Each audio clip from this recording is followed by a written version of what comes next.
Look, if you're driving through North Dakota, you can't. On a Tesla, especially winter, right? You may find a charging station, right, at a Goodwill or a Target or something. You may find one charging station in some of these small cities, but there may be somebody there. It may be winter.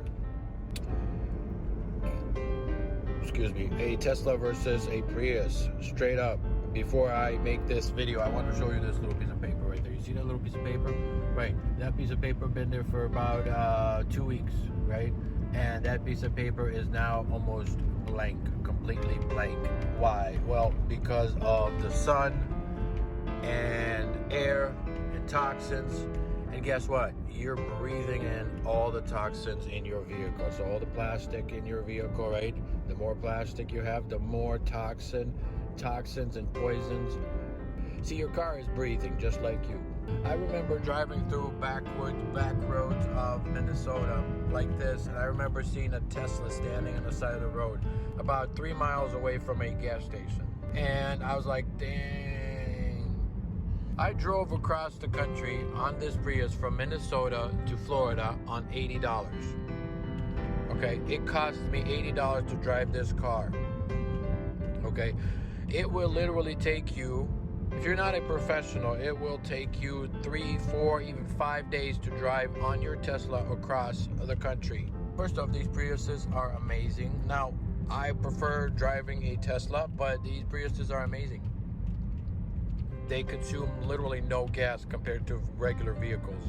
And they're actually better than a Tesla when it comes to power. Okay, on your Tesla, you're gonna charge your car every 200 miles. Okay, think about where that power is coming from. Yeah, it's coming from a energy source.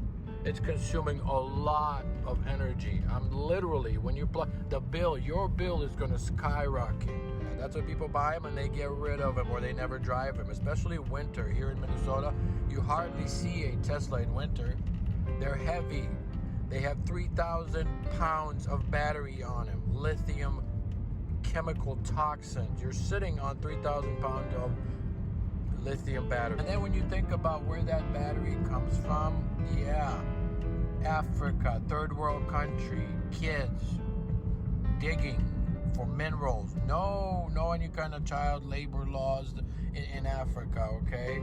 Not all of it comes from Africa, but a lot of your battery comes from a third world country. And you know what? China doesn't care about labor laws, right? It cares about getting that product out there and making that quota. And so when you think about you're driving a Prius, which is 45 miles a gallon, or you're driving a Tesla, you got a power charge every 200 miles.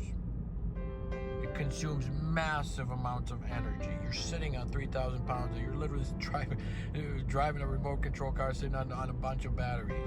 I can guarantee you that lithium battery will never be popular. There's not enough lithium to go around. I mean, there is literally not enough lithium battery. It's not common sense. You got to replace the 3,000 pound battery every, 20, 30,000 miles? I mean, it's dumb. Now, do I like Tesla? Yes, I love Tesla. It's beautiful. It's fast. You know, I like the autopilot, whatever, right? I love those features in Teslas, right? I don't like the privacy issues.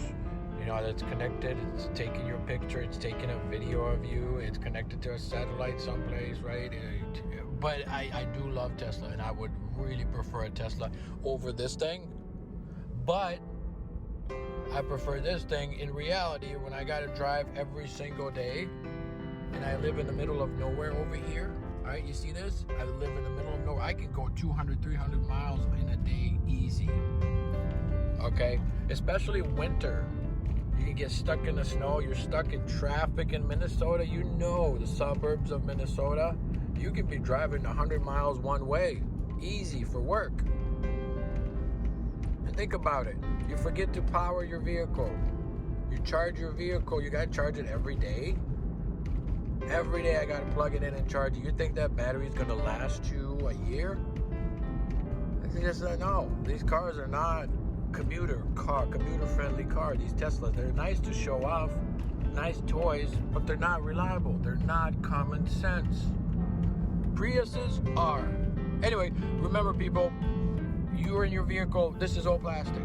Even though this car is good for you, it's not emitting a bunch. I was in a gas station parked trying to get some coffee, and some dude parked his big old truck right next to me on purpose. You liberal bastard driving that piece of junk Prius, parked his big old Dodge 350 smoking, burning, just left it running. This dude left his car running right next to my car on purpose, I believe, all right? And it's amazing how much odor, how it stinks. When you're in a Prius, you don't smell nothing. You're not emitting no odor. You're literally saving the environment. I think these cars are the future. I honestly think if they can perfect these vehicles, hybrid type vehicles, man, I'm telling you, we are going to go a long freaking way. I've owned every car you can think of. These hybrids, if they can literally perfect this technology, this hybrid technology, I'm telling you, we could go far.